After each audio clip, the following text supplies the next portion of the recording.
আসসালামু আলাইকুম সুপ্রিয় ভিউয়ার্স, আশা করি সবাই ভালো আছেন। যে যেখান থেকে আমার আজকের এই সুন্দর ভিডিও দেখলা সবার প্রতি অনেক অনেক দোয়া রইল। আর নতুন একটা গার্ডেনিং ব্লগ নিয়ে এলাম, আশা করি সবার ভালো লাগবো। তো আজকের গার্ডেনিং ব্লগে আমি এই যে দেখতে পারা কাঁচামরিচের গাছ লাগাইমু টবের মাঝে। তো কিভাবে লাগাইমু আজকে এই গাছগুলা শেয়ার করবো। তো এই গাছ যে দেখতে পারা কাঁচামরিচের গাছের মাঝে ফুল আওয়া শুরু হয়ে গেছে। এই যে ছোট ছোট ফুল আওয়া শুরু হয়ে গেছে। বেশ কয়েকদিন আগে আমি সপো থেকে বাই করে আনছি এই গাছ দয়টা। তো অনেক ছোট আছিল, তো আমার ঘরের মাঝে রাখার পরে দেখা যায় বেশ লম্বা হয়ে গেছে। আর এখন এই ছোট ফটের মাঝে থাকে থাকে ফুলও আওয়া শুরু হয়েছে। আর এই যে গাছ, এই গাছের মাঝে দেখা যায় আর একটা ডাল, দুই তিনটা ডাল এখানে নিচের দিকে আছে। আর এই গাছের মাঝে কোনো ডাল বাইর হয়েছে না, তবে ফুল আওয়া শুরু হয়ে যায়, ছোট ছোট ফুল আওয়া শুরু হয়ে যায় এখানের মাঝে দেখছি। আর এই মরিচগুলো দেখতে খুব সুন্দর লাগে। এই যে খুব সুন্দর লাগে এই মরিচ দেখতে, এই কারণে এই গাছ আনছি, এই প্রথমবার আমি লাগাইয়া। আর এই যে মরিচ এগুলা লাস্ট ইয়ার আমি লাগাইছিলাম, তো কোনো ফুলও আইছে না। এটা হলো এই যে F1 দেখি আমি আনছি, F1 আসিল না লাস্ট ইয়ার। তো দুইটা গাছ আছে আগের, এই বছর আবার বালা রয়েছে এখনও, এগুলো আমি ট্রান্সপ্লান্ট করিয়া নিমো, হয়তো এবছর ফুল আইব ধরবো। আর এই গাছ তো এখনও দেখা যায় ছোট ছোট ফুল আওয়া শুরু হয়ে গেছে গাছের মাঝে। তো এগুলো এখন আজকে আমি আর একটা বড় ফটের মাঝে দিয়া দিব। এখন মে মাসের দ্বিতীয় সপ্তাহ শুরু হয়ে গেছে, আর অনেক সুন্দর দিন, মোটামুটি গরম আছে। তো এই সময়টাতে আমি গাছগুলা লাগাই। আর এই যে ফট দেখতে পারা, এই ফটের মাঝে একটা গাছ লাগাইমু। আর এই যে মাটি আছে, এটা পুরাতন মাটি, লাস্ট ইয়ার ইউজ করছিলাম ফটের মাঝে। তো এই মাটিগুলা ফট থেকে বাইর করিয়া আরও 3 উইকস আগে আমি এগুলা শুকাই আনিছি। শুকানির পরে জোড়া হয়েছে দেখতে পারা। তো এই মাটিগুলো আমি ইউজ করবো। আর মাটির সাথে আরও কিছু কম্পোস্ট ইউজ করি। আর তো কিছু মাল্টিপারপাস কম্পোস্ট আমি এখানে দিয়া দিব। আর পুরাতন মাটির মাঝে যদি কম্পোস্ট সার এগুলা দিয়া ইউজ করা হয় তাহলে আবার নতুন হয়ে যায়। তো একটু কম্পোস্ট দিয়া দিলাম, কিছু চিকেন মেরুন আমি দিয়ার, কিছু ফিশ ব্লাড এন্ড বোন দিয়া।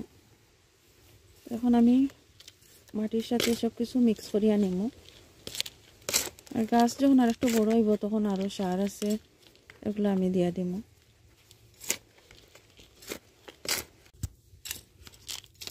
মাটিগুলো আমি ভালো করে মিক্স করে নিয়ে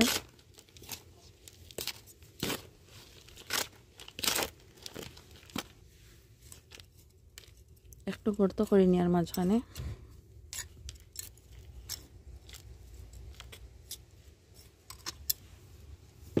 প্রথমে এই গাছ আমি দিয়া আর পাতাগুলো এরকম হয়ে গেছে, অনেক রোদ আজকে, আর কোনো পানি দিছি না। তো পানি না দেওয়ার কারণে গাছের পাতাগুলা এরকম হয়ে গেছে। তো দেখা যাইব যে বিকালের সময়, যে সময় রোদ একটু যাইব তখন আবার ঠিক হয়ে যাব। আর পানি দিয়া দিব।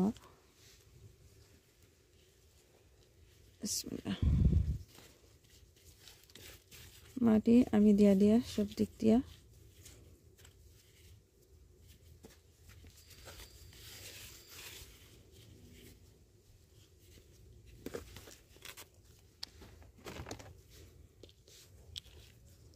এখানে আর একটা গাছ দিয়া দিম। এখন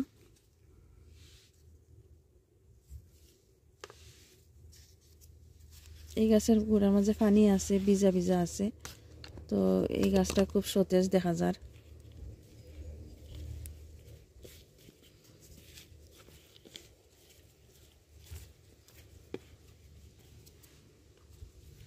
এটা এইখানে দিয়া দিলাম, এটা দিয়ে আর এই জায়গায় উপর দিকে কিছু কম্পোস্ট আমি দিয়া দিব, শুধু কম্পোস্ট।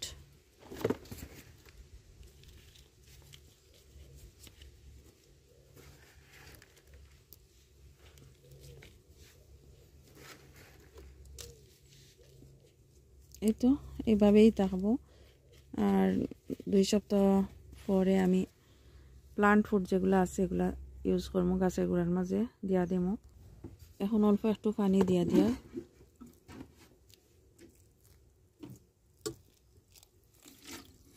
আজকে যেহেতু অনেক রোদ আছে তো রোদের মাঝে এই গাছগুলো এখন দিতাম নাই ছায়া যে জায়গাত আছে এই জায়গাত রাখি দিমু আর 2 দিন পরে আমি রোদের মাঝে দিয়া দিমু এই গাছগুলা আর বাইরে থাকবো এখন যেহেতু এখন অনেক গরম আছে দিনের বেলা রাত্রেও মোটামুটি আগামীকাল থেকে ভালো থাকবো ওয়েদার ভালো থাকবো তো এই গাছগুলো আমার গার্ডেনেই থাকবো এখন থেকে যদি ভালো লাগে লাইক শেয়ার এন্ড কমেন্ট করবা আর যারা অলরেডি সাবস্ক্রাইব করছেন থ্যাংক ইউ সো মাচ আর নতুন যারা আছেন সাবস্ক্রাইব করে আমার চ্যানেলের পাশে থাকবা ভালো থাকো সবাই এখানে বিদায় নিচ্ছি আল্লাহ হাফেজ।